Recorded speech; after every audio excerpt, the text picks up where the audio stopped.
नमस्कार सभी को। आप सभी का आपके अपने इस YouTube चैनल पर हार्दिक स्वागत है। आज हम एनसीईआरटी की कक्षा 9 की क्षितिज भाग 1 पुस्तक का अध्याय नंबर 17 प्रस्तुत कर रहे हैं। इस अध्याय के जो रचयिता हैं वो राजेश जोशी हैं। तो पहले हम राजेश जोशी का जीवन परिचय पढ़ेंगे, उनकी कृतियाँ पढ़ेंगे, फिर हम इस कविता का भावार्थ समझेंगे। तो शुरू करते हैं राजेश जोशी द्वारा रचित कविता। राजेश जोशी का जन्म सन 1946 ईस्वी में मध्य प्रदेश के नरसिंहगढ़ जिले में हुआ था। उन्होंने शिक्षा पूरी करने के बाद पत्रकारिता शुरू की और कुछ सालों तक अध्यापन किया। राजेश जोशी ने कविताओं के अलावा कहानियाँ, नाटक, लेख और टिप्पणियाँ भी लिखी थी।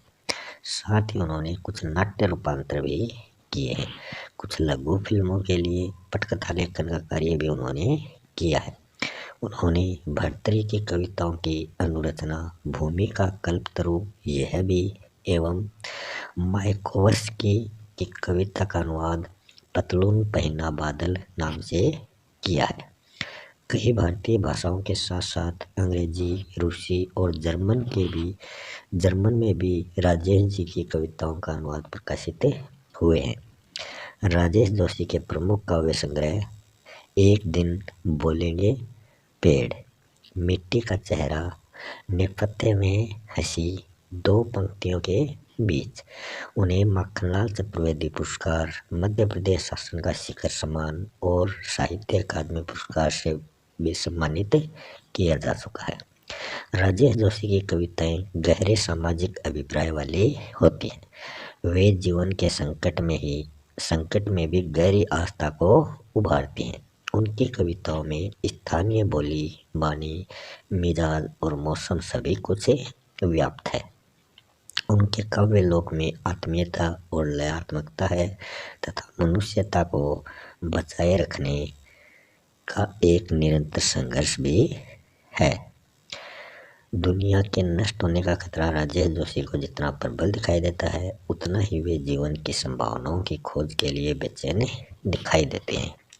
प्रस्तुत कविता में बच्चों के बचपन छीन लिए जाने की पीड़ा व्यक्त की गई है। कवि ने उस सामाजिक आर्थिक विडंबना की ओर इशारा किया है जिसमें कुछ बच्चे खेल, शिक्षा और जीवन की उमंग से वंचित हैं।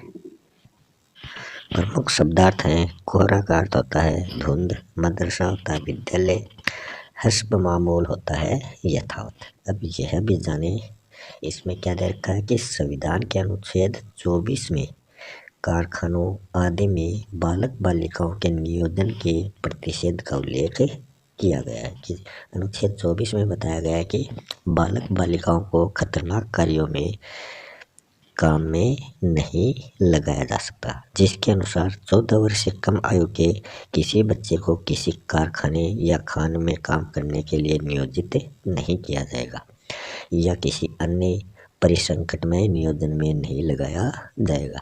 ये कानूनी अपराध माना जाता है।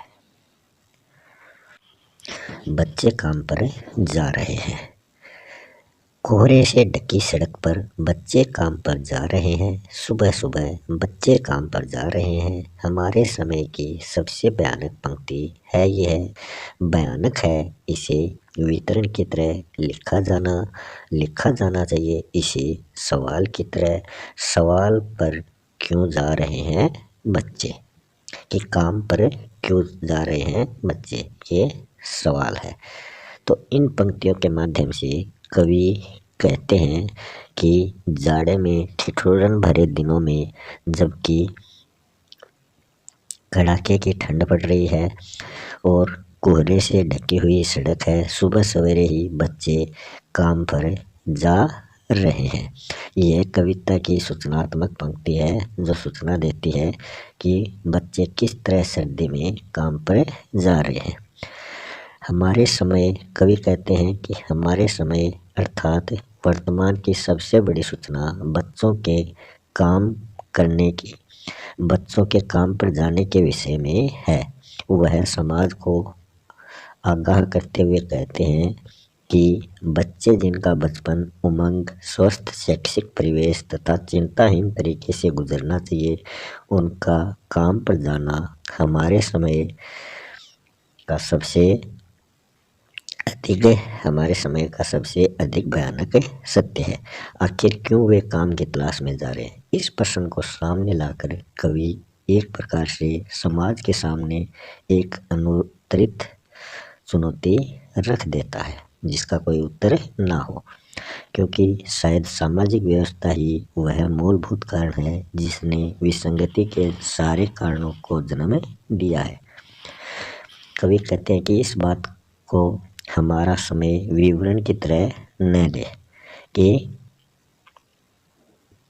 सवाल की तरह ले सोचे कि वे बच्चे को शायद आने वाले समय अर्थात भविष्य के सुंदर समाज की आधारशिला समझ रहे हैं। वो बच्चों को किन कारणों की वजह से सुबह सुबह फिर वो बच्चे काम पर जा रहे हैं।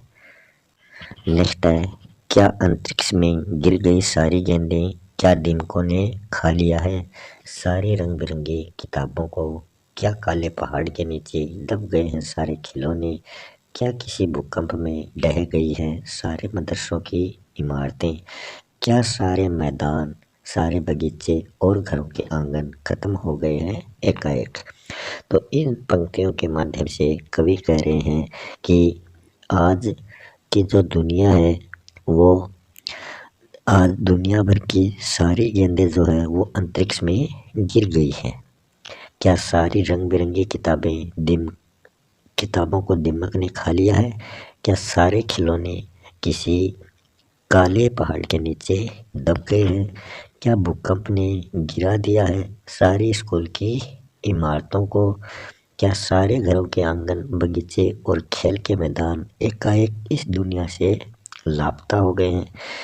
कवि समाज से पूछना चाहता है कि ऐसा क्या हुआ जो बच्चे स्कूलों में, घरों में, खेल के मैदानों में दिखाई पड़ने चाहिए, जिनके हाथों में किताबें, गेंदें और खिलौने होने चाहिए, उनके हाथों में काम क्यों पकड़ा दिया है और वे जाड़े की सर्दी में ठिठुरते हुए काम पर जाते हुए सड़क पर दिखाई दे रहे हैं?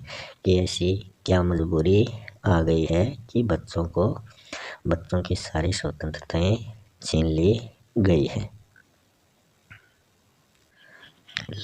तो फिर बचा ही क्या है? इस दुनिया में कितना भयानक होता है अगर ऐसा होता। भयानक है, लेकिन इससे भी ज़्यादा ये है कि है सारी चीज़ें हस्ब मामूल, पर दुनिया की हजारों सड़कों से गुजरते हुए बच्चे बहुत छोटे छोटे काम पर जा रहे हैं।